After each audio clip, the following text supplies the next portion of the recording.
Hello, good evening, my dear friends and Mem Lala. On this good occasion, we will present the three classifications of translation studied by Lucia Molina and Amparo Albir.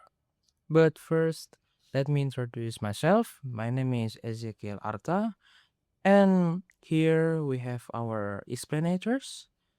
Akbar Wiwido Dharmaputra, Raffi Noval, Izzuddin Arsy, and Jethro Alsonshire. And we also came from 2024 C, Introduction to Translation. So now enjoy watching our explanations. So, generally, simply, translation is transforming or altering a written text or spoken words from a language into another language. Translation could be done anywhere and using any tools. Remembering the sophisticated technologies nowadays, Google Translator or Bing Translator become the main choice in translating text. So, without further ado, let's go to our main explanation now. So the first one is literal translation. It is a technique where you translate a message word for word from the source language to the target language. It is used when the form, function, and meaning of the source text is coincide perfectly with the target language. So I have an example here. From the source language, we have I don't feel well. And the target language is saya tidak merasa baik. So as Indonesian, we feel that there is something wrong. I don't feel well in Indonesia is mean saya merasa tidak enak badan. But since it was literal translation, so we have to translate word for word. So why is it literal translation example? Because each word is translated directly in the same order as the original text. The English grammar, subject, negation, verb, adjective match the Indonesian structure perfectly in this each day. So maybe you guys wondering, what is the perfect time when we use this literal translation?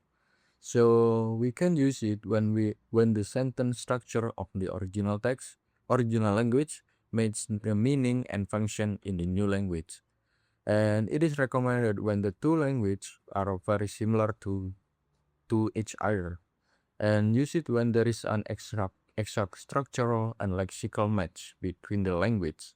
And last but not least, it should be used if the overall goal or method of your translation is to stay as close to the original word as possible. So next, I will explain one of the translation techniques, which is Kalku.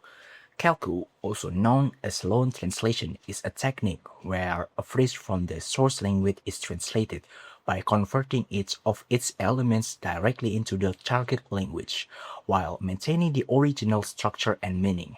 Instead of borrowing the original term, the translator uses equivalent words from the target language there to recreate the expressions. For example, the phrase body language is translated into Indonesian as bahasa tubuh.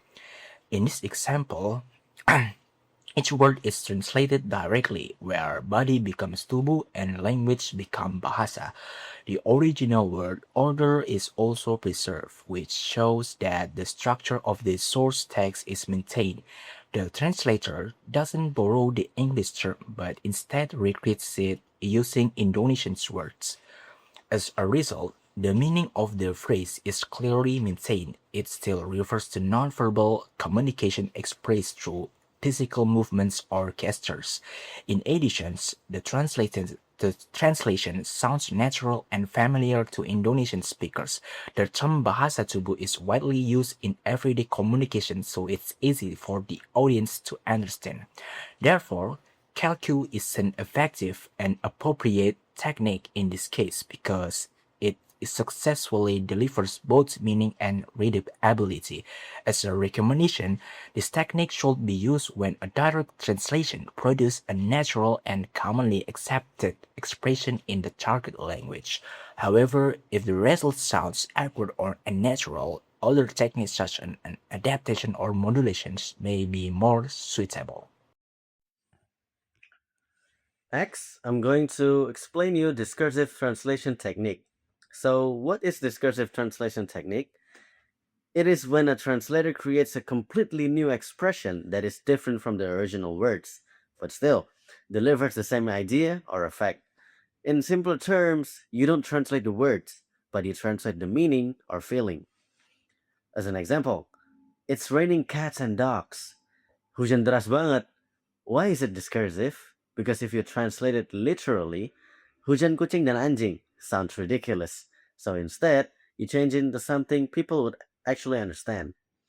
Another example is break a leg. Semoga sukses. Why is this discursive? Because the literal translation is patahkan kakimu. Sounds like a threat, not encouragement. So the translator completely changes the wording, but the intended meaning stays the same. So why use this technique? Because sometimes literal translation sounds weird and the meaning doesn't exist in the target language. You need the audience to feel the same thing. So instead of being accurate word by word, the translator chooses to be effective. Is it a good technique?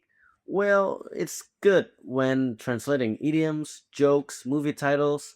You want natural and understandable language, but it is not good when it changes the meaning too much and the translator gets too creative and distorts the message. Discursive creation is about creativity, with responsibility, of course. You can change the words, but you cannot change the meaning. So, is there any better alternative? Well, depends on the context either. Use established equivalent if one exists, or use adaptation if cultural shift is needed, and use literal or modulation if meaning can still survive. Bismillahirrahmanirrahim. The process of translation involves more than just replacing words between languages because it requires accurate communication of meaning. The different techniques that translators use serve various functions according to Molina and Alibi's theoretical framework.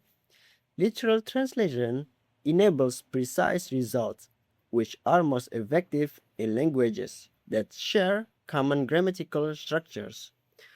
Calc presents a word-for-word translation, which transforms original expressions into suitable linguistic forms demanded by the target language. Translators, through discursive creation, can use their artistic freedom to create new expressions, which maintain the original message and emotional impact of the content. The selection of appropriate translation, according to specific contextual requirements, represents the essential elements which leads to successful translation outcomes. A good translator must balance accuracy, naturalness, and meaning, ensuring that the message is not only correct but also understandable and impactful for the audience.